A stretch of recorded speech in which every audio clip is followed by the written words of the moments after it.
ରହିବା ନାହିଁ ଯୋଉ ତ ଗୋଟେ ଗେଠା ଘର କରୁଛ କିଛି ନାହିଁ ଏ ବାପାଟା ଘର ନା ଗୁହାଳ ଇରା ଏଠି ଗାଈ ରହିବ ନା ମଣିଷ ରହିବେ ମୁଁ ତ କାହିଁ କିଛି ବୁଝିପାରୁନି ଖାସ ଏଇଥିପାଇଁ ମୋ ବାହାଘରଟା ଭାଙ୍ଗଲା ଆରେ କଥାରେ ଅଛି ମୁହଁକୁ କରିବ ଇସ୍ପାତ ମୂଳ ହେଇଯାଉ ପଛେ ଶନିପାତ ଏମିତି ଆମେ ଆପ୍ରୋକ୍ସିମେଟଲି ଇଂଲିଶ ଟୁ ଇଂଲିଶ କଥା ଯଦି ପବନ ମାରି କହିଥାନ୍ତେ ତ ବାହାଘରଟା ଫିକ୍ସ ହେଇଥାନ୍ତା ନା ଆଉ ଯୋଗକୁ ଶେଷ ଆଟି ପଳେଇ ଆଇଲା ଆଜିକାଲିକା ଝିଅ ପା ଜନ୍ମରୁ ନଷ୍ଟ ଆଉ ଯୋଉ କେତେଟା ବୋଲଲେ ତା କଲେଜରେ ବାତ୍ରା ଟଙ୍କା ମାନେ ଉଠେଇ ନେଇ ଯାଉଛନ୍ତି ଯୋଗକୁ ଆଉ ଯେତେଟା ଝିଅ ବଳି ଗଲେ କିଏ କାଳି ହେଇଥିବ କିଏ କୁଜି ହେଇଥିବ ଆଉ କିଏ ଗୁଡାକୁ ଦାନ୍ତରେ ଘଷିକି ଦାନ୍ତ ପୁରା ନାଲି ହେଇଥିବ ମୋ ମନ ଛାଡିଗଲା ମୋର ଆଉ ଭାବାର ନାହିଁ ଓହୋ ପୁଅ ତୁ କାଇଁ ବ୍ୟସ୍ତ ହଉଛୁ ମଙ୍ଗଳ ଗ୍ରହ ଯିବି ପଛେ ମାଇ ଏଲିଏନ ଆଣିକି ତୋ ସହିତ ବାହାଘର କରାଇବି ମୋର ବଂଶ ବିସ୍ତାର ହବା ଦରକାର ହେଲେ ବାପା ଆମ ଭଳିଆ ଗରିବ ମଳି ମୁଣ୍ଡାକୁ ଝିଅ ମିଳିବ କୋଉଠୁ ପଣ୍ଟୁ ନନା ଥିଲେ ସବୁ ସମ୍ଭବ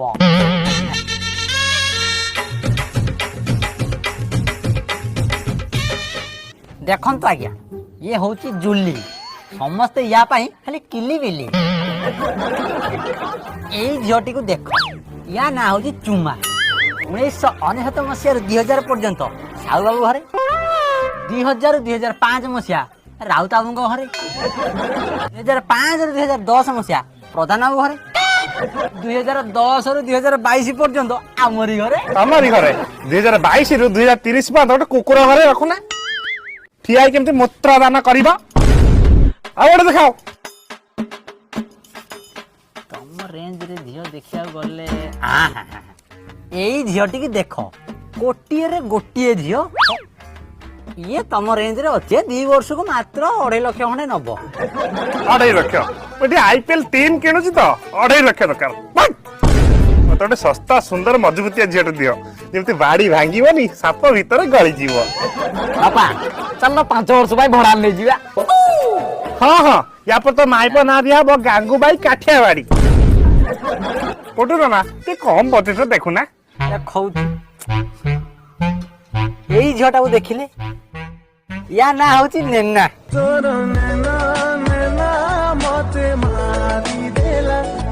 ରୂପରେ ଗୁଣରେ 1 ନମ୍ବର ହେନେ କଣ ଜନ୍ମରୁ ଅନ୍ଧ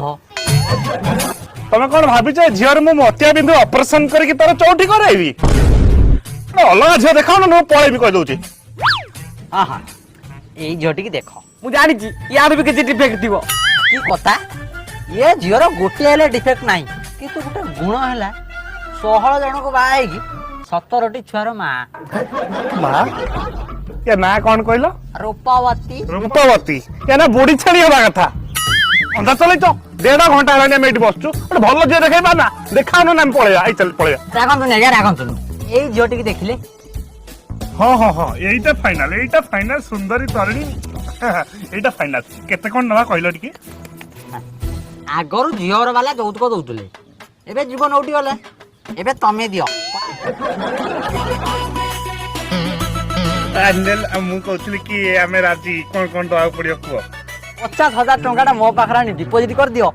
ବାହାଘରର ସବୁ ଦାୟିତ୍ୱ ମୋର